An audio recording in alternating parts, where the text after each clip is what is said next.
Oi, turma, do livro Palavras de Vida Eterna, Chico Xavier, pelo Espírito Emmanuel, no capítulo 61, Perdão, Remédio Santo.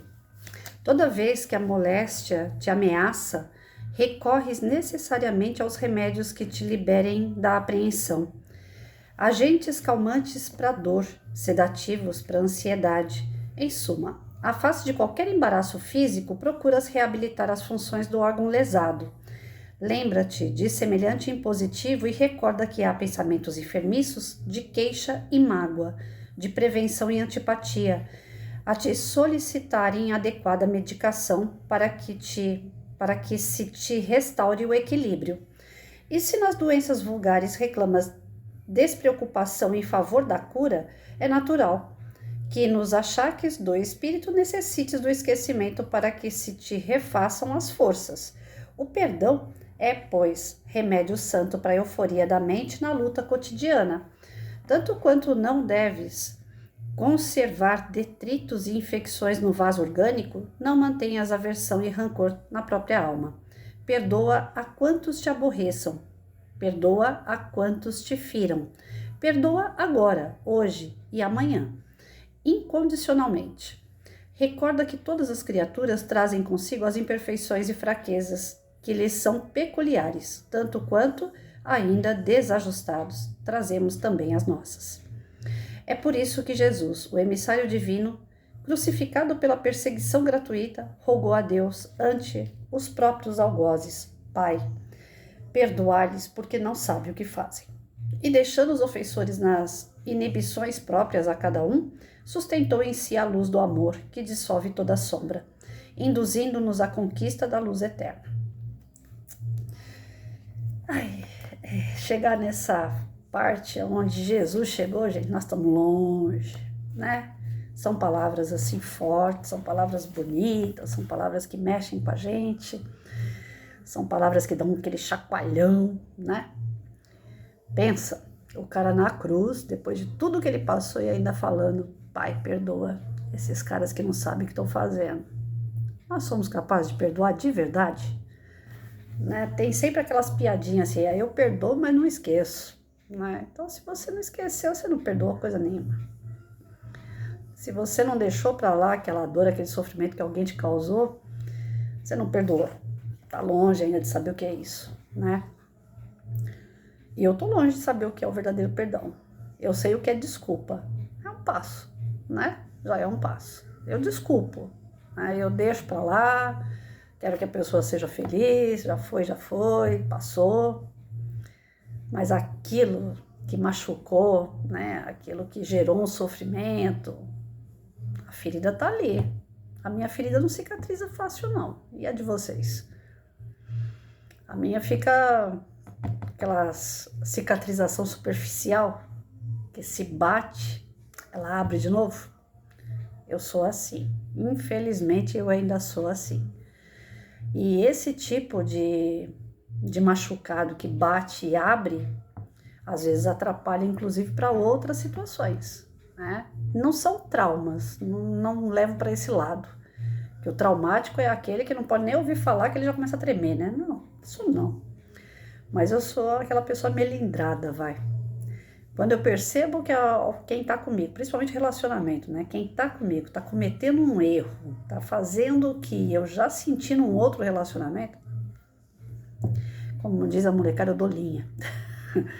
Eu fico escaldada pra caramba em relação a alguns tipos de sofrimento que já me causaram. Isso é fato. Então é sinal que aquele perdão que eu deveria ter dado lá atrás, eu não dei ainda. Porque aquela ferida ainda tá ali. Ela tá me machucando ainda. E quem é a Patrícia para poder dizer que o outro feriu a pobrezinha? Né? Porque eu não sou pobrezinha coisa nenhuma. Eu também já feri pessoas, eu também machuquei pessoas, eu também passei na vida de pessoas marcando essas pessoas. E não foi pouco, né? São 51 anos só fazendo besteira. Algumas vitórias, algumas conquistas, uma moral, né, um tanto quanto disciplinada, mas com uns escorregões assim que eu sentava e falava: meu Deus, eu não vou culpar o outro, eu vou culpar a mim. Porque eu tinha o conhecimento, eu sabia o que eu deveria ter feito, mas eu não fiz. Aí eu lembro do Pedro, né? Pedro era assim: Senhor, hoje eu vou ser o cara mais legal do mundo. Pronto, aquele dia é o dia que ele mais escorregava no quiabo. Pedro era danado para poder errar no dia que ele mais queria acertar. Então eu erro pra caramba querendo acertar. E eu acho que a maioria da gente, né, de nós, a gente tenta fazer isso, né? Acertar. Mas aonde é que estão os nossos acertos? Aí cai aquela, né? Vamos ver o que Jesus faria. Se ele aceitasse aquilo que nós estamos fazendo, nós estamos fazendo certo. Se ele tivesse ali e falasse, não, isso aí tá errado, então não é pra gente fazer também, né? Mas no fervor ali de algumas discussões, desentendimentos, né? Você nem lembra de Jesus, essa é a verdade. Naquele momento ali você desce, o seu espírito desce, a espiritualidade inferior aplaude. Então, para você se curar disso tudo, né, desse desequilíbrio, dessa dor, desse sofrimento, desses reveses com as pessoas, cada um tá do jeito que tá. Você não vai mudar o outro, né? Você pode tentar conduzir através do seu exemplo, das suas orações, mas você não vai mudar o outro. Então, faça a sua parte. Dá para conviver? Conviva. Não dá para conviver? Cada qual no seu cantinho, né? A gente tende a se enrolar ainda mais quando a gente não exerce esse perdão e quando a gente ainda quer forçar a barra, né?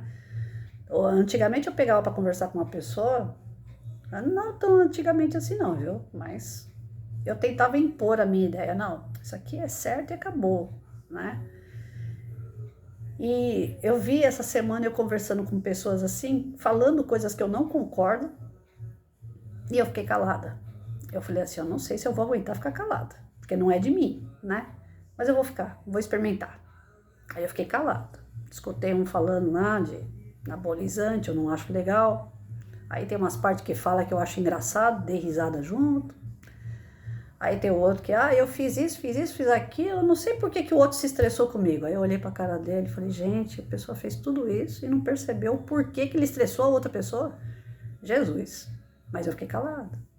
Aí depois no final eu só falei assim, olha, pensa aí sobre suas atitudes, né?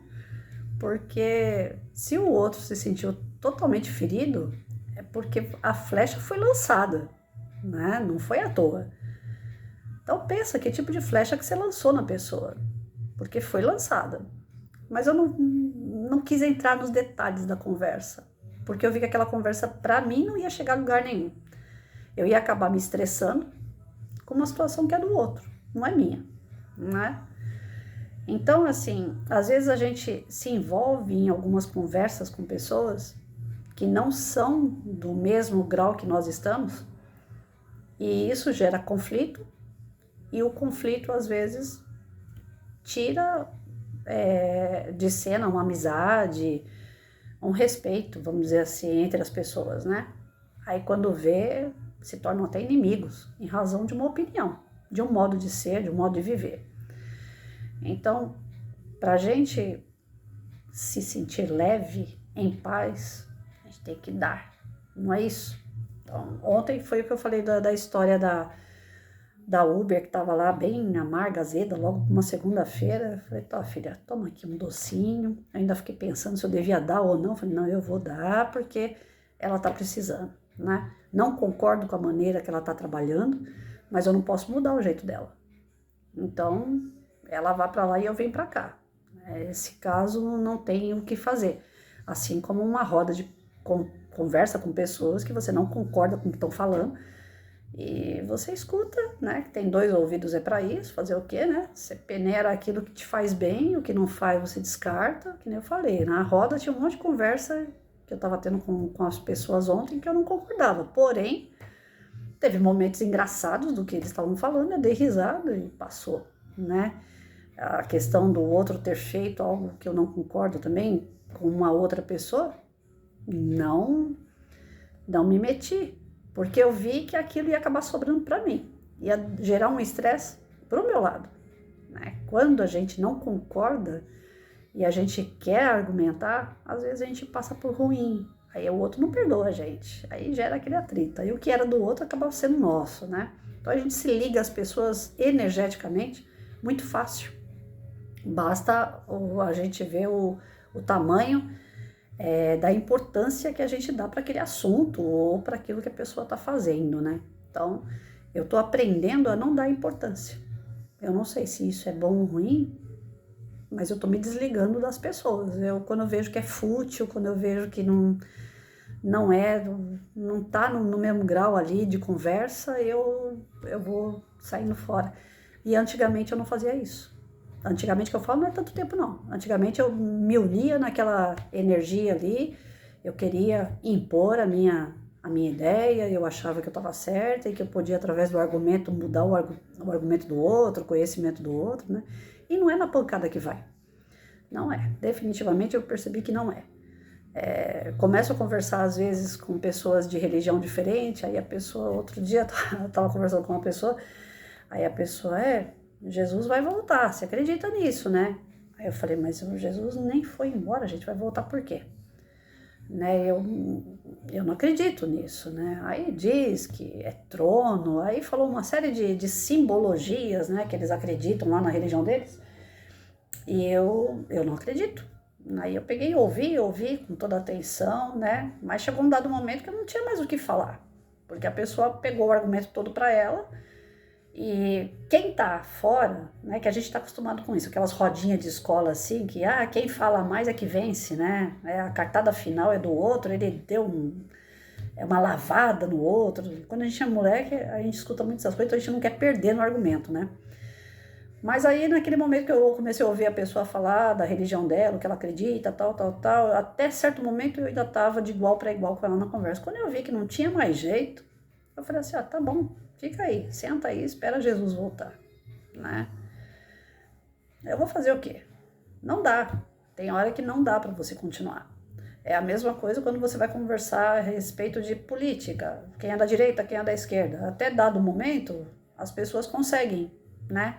Eu gosto disso da direita, eu gosto disso da esquerda, né? Isso aqui dá certo, isso aqui não dá. Aí chega aquela parte do fanatismo que, não, que... E aí esquece, aí já não tem mais conversa. E nesses debates, o que eu quero dizer para vocês é que nesses debates de opiniões é que geram os conflitos, e os conflitos às vezes não tem perdão. As pessoas se perdem por falta de entendimento, né? Por falta de compreensão, por falta de empatia. Aí vem a parte do perdão, né? Porque aí o caldo já engrossou, aí então vamos perdoar? Vamos deixar passar batida essa conversa, né? A gente se gosta, independente da opinião, não sei o quê. Não. Aí já fica aquela coisa endurecida. Eu não perdoo. Eu não desculpo. Eu não vou esquecer. E isso gera o quê? Somatória para o nosso perispírito. Que chega uma hora que transborda de problemas o perispírito, transborda de coisa ruim e vem para o corpo. Eu tenho percebido, né, e não é coisa da minha cabeça, eu tenho percebido que quanto mais eu falo nessa questão do limpar o perispírito, do entendimento que hoje eu tenho, da somatória que eu fiz a minha vida inteira, de problemas que eu acumulei nesse meu perispírito, quanto mais eu falo nesse assunto, quanto mais eu entendo, quanto mais eu absorvo isso, eu tenho ficado melhor de saúde. O médico faz a parte dele, a minha hidroginástica faz a parte dela, minha professora. Eu dou graças a Deus pela vida dessas duas pessoas que estão me ajudando muito. Mas eu tenho percebido que quanto mais eu estudo a respeito dessa limpeza tão necessária ao perispírito, das porcariadas que eu acumulei nos meus 51 anos, né? De ser muito dura, muito rígida, que eu vou fazer, que eu vou acontecer, que dane-se quem pensa diferente, eu vou passar em cima que nem um rolo compressor, e é pro bem, o meu objetivo é esse, eu vou alcançar, dane-se o resto. Eu era muito assim, e eu fui acumulando. Então, o aluno está passando fome, vou acumulando. O filho é assim, eu vou acumulando. O marido era assado, eu vou acumulando. Não sei quem é. Eu fui pegando. O perispírito não está aguentando. Estourou poliomielite. Mas de onde que vem essa doença? Ela vem de um estresse, um tiro de estresse. Então, o que estava acontecendo com a Patrícia? Ela precisava estourar isso daí, senão ela ia morrer. Então, eu tô aqui para contar a história ainda, porque Deus é muito bom. E quanto mais eu falo nessa questão da limpeza do perispírito, mais leve eu me sinto, porque eu estou entendendo um monte de besteira que eu fiz, né? Se eu vou conseguir colocar em prática, porque a teoria a gente vai absorver, né? Lindo um texto como esse, né? A gente lê, a gente se emociona, toca fundo no coração, né? Perdoa a quantos te aborreçam, perdoa a quantos te firam. Só essa linha aqui dá pra gente conversar aí uma vida inteira. Já pensou? Perdoar quantos? Não é hoje. Quantos? Quantos passaram na tua vida para perdoar? Jesus fala, quantas vezes a gente tem que perdoar, Senhor? 7 vezes? Não, 70 vezes 7, ou seja, infinita. Infinitas vezes.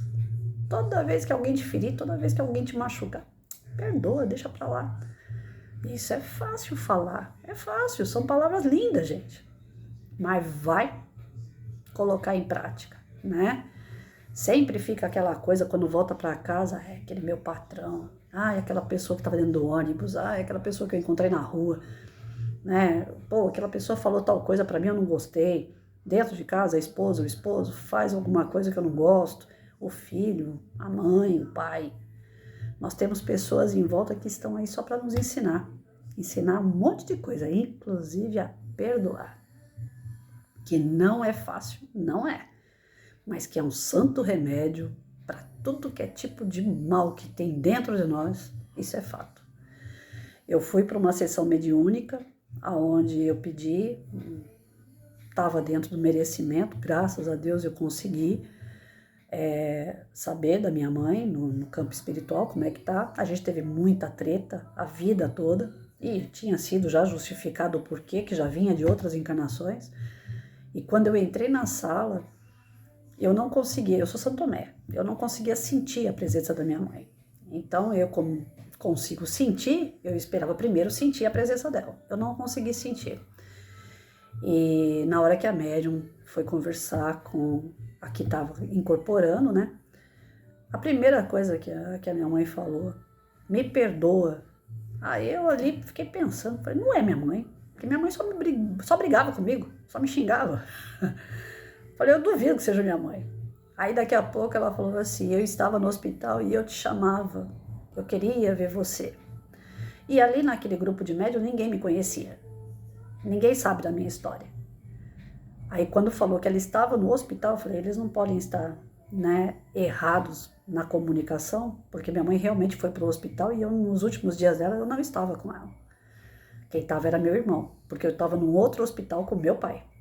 Então a gente se dividiu, né? E aí quando ela disse, me perdoe, eu falei, não é minha mãe. Quando ela falou, eu estava no hospital, te chamei, eu queria te ver, eu falei, é minha mãe. E o que ela estava fazendo ali? Pedindo perdão. E aí a gente se perdoou, né? A médium ainda virou para mim e falou assim, ela tá te pedindo perdão, você vai perdoar? Eu falei, tá perdoada já faz muito tempo, né? Eu é que peço perdão, porque eu não estava ali do lado dela. Eu estava com meu pai, eu estava fazendo correria de serviço, a minha casa, eu estava fazendo tudo ao mesmo tempo.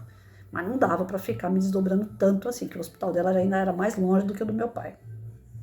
Eu moro em Itaquá, o hospital dela era lá pro centro de São Paulo. E o hospital que meu pai estava era em Itaquera, era mais próximo para mim. Bom, enfim, eu não tenho carro, não tinha ninguém para me ajudar na época. Então, uma série de situações assim que me impediram de ir ver minha mãe. Mas eu falava, ela vai me excomungar, né? Porque eu não dei esse apoio para ela no final. E não, naquele momento que ela deu a comunicação, a primeira coisa que ela falou, perdão, filha, eu estava lá no hospital, eu te chamei, eu queria te ver, né? Então, o espírito tem essa necessidade do perdão. A carne não. A carne não tem necessidade de perdão.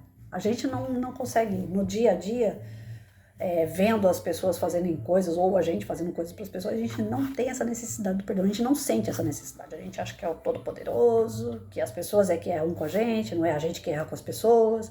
A carne, ela é grotesca, ela não consegue sentir essa necessidade do perdão, mas o espírito precisa. É uma das coisas que a gente mais vê em sessão mediúnica, é espírito pedindo perdão ou chamando alguém para que seja feito as pazes entre eles. E sem esse perdão, o espírito não tem paz. Ele não tem saúde mental. Ele se desequilibra totalmente. Então é necessário que a gente faça isso. Exercer o perdão. Antes disso, a gente precisa exercitar. A gente não tem ainda a capacidade de entender o perdão como ele realmente é. Então, é exercício. O orar e vigiar sempre, né? Eu tô sempre falando nisso porque eu acho que foi o que eu mais me apeguei na fala de Jesus. Eu acho que a gente tem que estar atento às coisas, às palavras, né? Às vezes tem uma pessoa que tem mais necessidade do que nós em alguns momentos e a gente tem que estar aberto a ouvir, mesmo que aquilo não sirva nada pra gente. Então deixa a pessoa falar. Não vai servir para você, mas ela tá desabafando, ela tá falando, ela tá ali, enquanto ela tá falando, ela deve estar de alguma forma processando o que ela tá falando. Então, eu tô preferindo pensar dessa forma. Às vezes as pessoas falam coisas que não tem para mim menor sentido. Como ontem aconteceu isso 2 vezes. Eu falei, não é à toa, né? Falei, deixa esse povo falar o que eles querem falar, eu vou escutar, dou risada das bobagens que fala no meio, mas não vou absorver nada para mim, não vou tentar convencer ninguém o que é certo, o que é errado. Chega. Patrícia, agora, eu prefiro aquela frase, né? Eu prefiro ter paz do que ter razão. Aí eu evito as encrencas, eu evito os destemperos dos outros, o meu destempero, e tá tudo certo. Vamos viver em paz que é melhor, né? Nosso espírito precisa disso.